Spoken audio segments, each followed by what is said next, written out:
मैं doctor JP Verma, स्वामी जगतेश्वर आनंद, आप सभी का स्वागत करता हूं कल्पांत हीलिंग सेंटर एवं जगतेश्वर आनंद धाम में। यदि आप 21वीं सदी की चिकित्सा से जुड़कर बिना दवा और इंजेक्शन के स्वस्थ रहना चाहते हैं तो आप हमारे चैनल को सब्सक्राइब करें और बेल बटन को दबाएं, जिससे आपको मेरे द्वारा दिए जाने वाले छोटे और रामबाण कारगर उपाय सबसे पहले जानने को मिलें। साथ ही उपाय पसंद आने पर और लाभ होने पर वीडियो को लाइक करें, कमेंट करें, साथ ही शेयर भी करें, जिससे सभी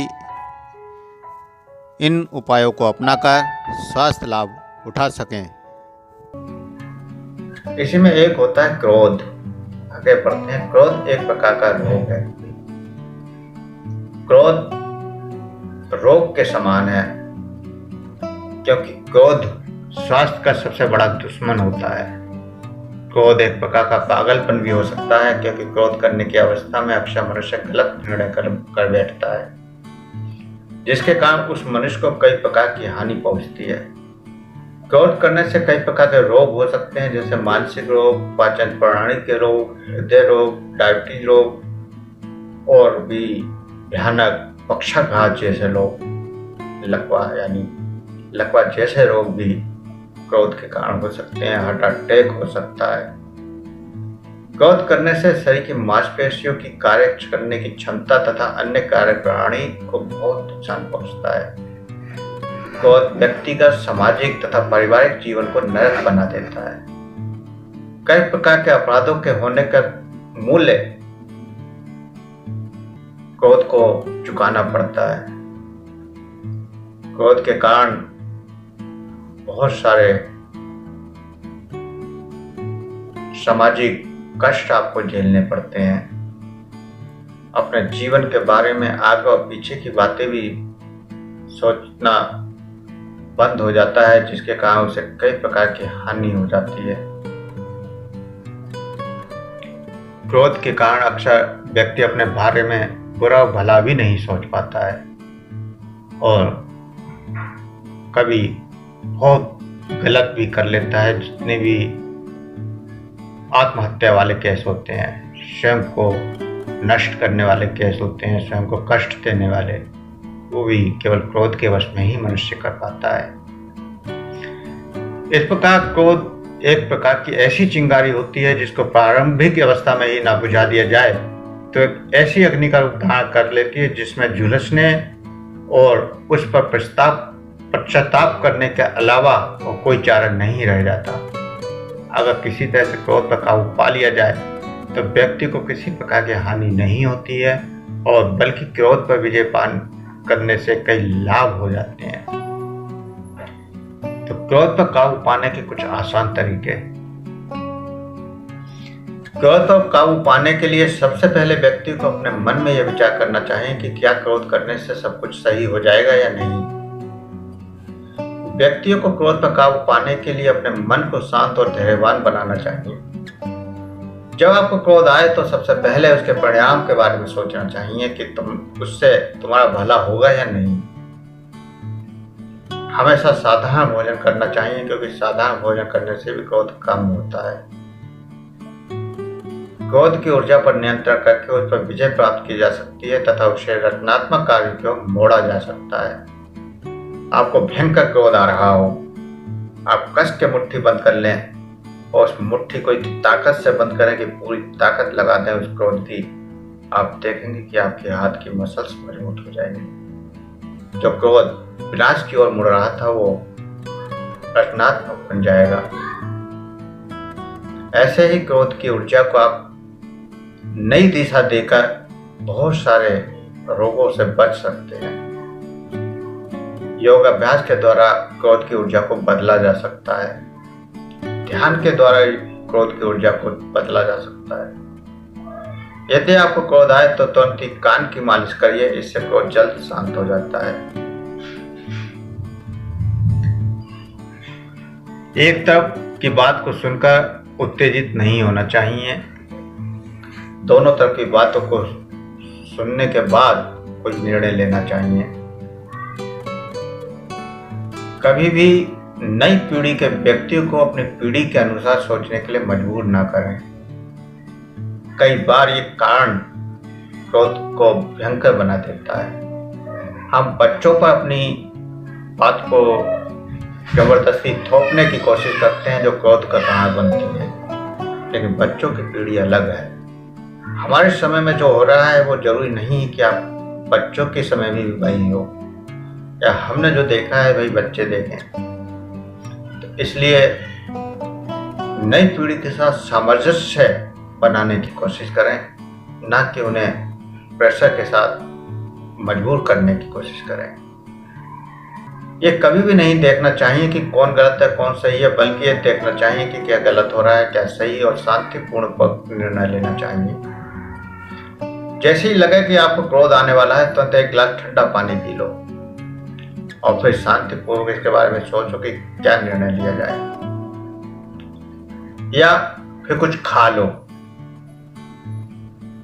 जैसे ही आप कुछ खाएंगे या पिएंगे तुरंत आपका क्रोध छूमंतर हो जाएगा। क्रोधित व्यक्ति को अगर खाने को तुरंत दे दिया जाए तो उसका क्रोध ऐसे गायब हो जाता है जैसे एक क्षण में सब कुछ बदल गया हो। उत्तेजित कामनाओं की तेज दौड़ से बचें, और कामनाओं की पूर्ति में आने वाली बाधाएं क्रोध को बढ़ाती हैं। हमेशा शांतिपूर्वक सोच विचार करके कार्य करें। क्षमा करने की भावना दिल में रखें और दूसरों को क्षमा करने का कार्य भी करें।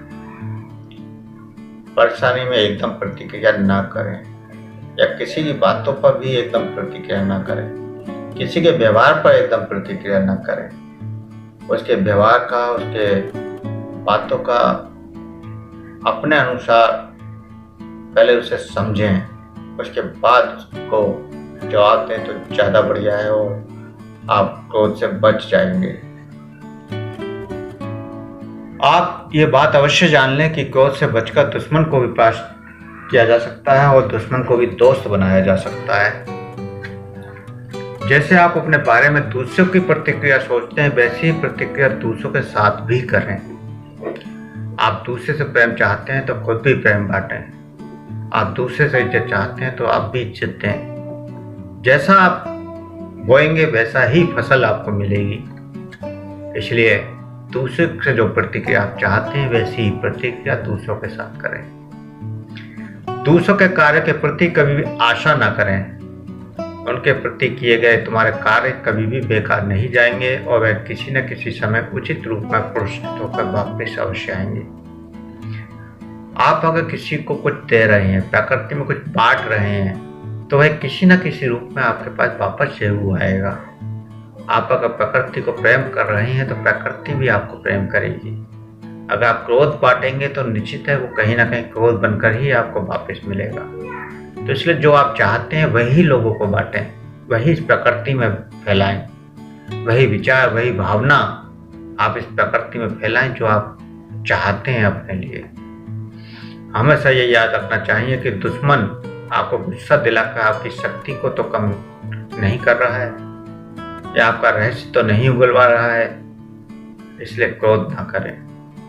नियमित रूप से कोई ना कोई अच्छा साहित्य जरूर पढ़ना चाहिए, हमारी शारीरिक, मानसिक तथा आध्यात्मिक उन्नति में जो सहायक हो। जिस कार्य को बदला ना जा सके उस कार्य को हंसते हंसते स्वीकार कर लेना चाहिए। कई बार हम बहुत सारे कार्यों के लिए क्रोधित रहते हैं और एक दिन का क्रोध नहीं, पूरी जिंदगी क्रोधित हो जाते हैं। महीनों सालों उस क्रोध को झेलते रहते हैं, लेकिन जब कार्य को बदल ही नहीं सकते तो फिर उसको हंसते हंसते स्वीकार कर लेना चाहिए, जिससे क्रोध तुरंत खत्म हो जाता है। क्रोध पर काबू पाने के लिए अपने कार्य को विस्तार से लिखें और उस पर शांति के साथ कार्य करें। हर प्रकार की हानि को सहर्ष स्वीकार करना चाहिए और विचार करना चाहिए कि परमात्मा जो भी करता है या कहवाता है उसमें कुछ ना कुछ अच्छा अवश्य होता है, इसलिए घबराना नहीं चाहिए। क्रोध पर काबू पाने के लिए हमेशा हंसमुख बनने की कोशिश करनी चाहिए, क्योंकि हंसमुख बनने से क्रोध को सरलता के साथ काबू किया जा सकता है। परिवर्तन को अपनाइए, क्योंकि परिवर्तन प्रकृति और संसार का नियम है। क्रोध पर काबू पाने के लिए मौन रहना जितना आवश्यक होता है उतना कोई और वस्तु नहीं। इसलिए क्रोध आने पर कुछ घंटे मौन रहकर आत्मचिंतन और आत्मविश्लेषण करें। मौन स्वयं के क्रोध को तो खत्म करता ही है, साथ ही साथ दूसरे के भी क्रोध को खत्म कर देता है। जिस समय सामने वाला क्रोध कर रहा हो आप मौन हो जाएं, पलट कर जवाब ना दें, तो एक दो बात कहेगा और फिर वो भी शांत हो जाएगा। और अगर आपने जवाब देते रहे तो क्रोध बढ़ता चला जाएगा, आपका भी और उसका भी, और दोनों को ही हानि होगी।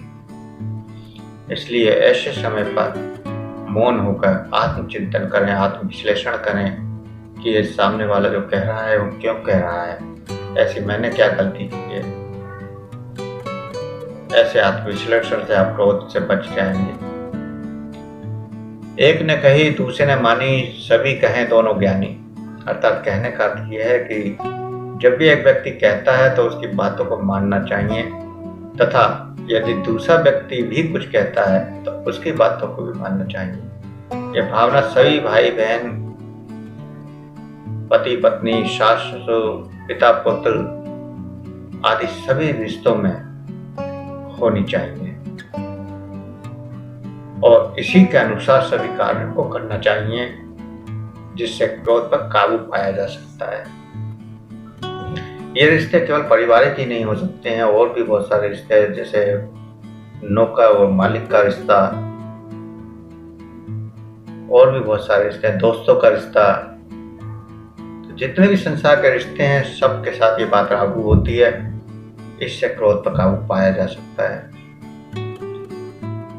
दिखावटी क्रोध और ड्रामा करने वाला तथा दिखावटी डांटने से किसी प्रकार की कोई हानि नहीं होती है, क्योंकि उसके बाद व्यक्ति तुरंत शांत और सामान्य हो जाता है। जो व्यक्ति ध्यान कर करके इस स्तर पर पहुंच जाते हैं कि वो अपने क्रोध को भी व्यक्त करते हैं, लेकिन वो अंदर से शांत रहते हैं, उनका अंतर चेतन बाहर की क्रियाओं से प्रभावित नहीं होता। वह सब कुछ करते हैं लेकिन अंदर से कुछ स्वीकार नहीं करते। उनके ऊपर भी किसी भी प्रकार के क्रोध का प्रभाव नहीं पड़ता।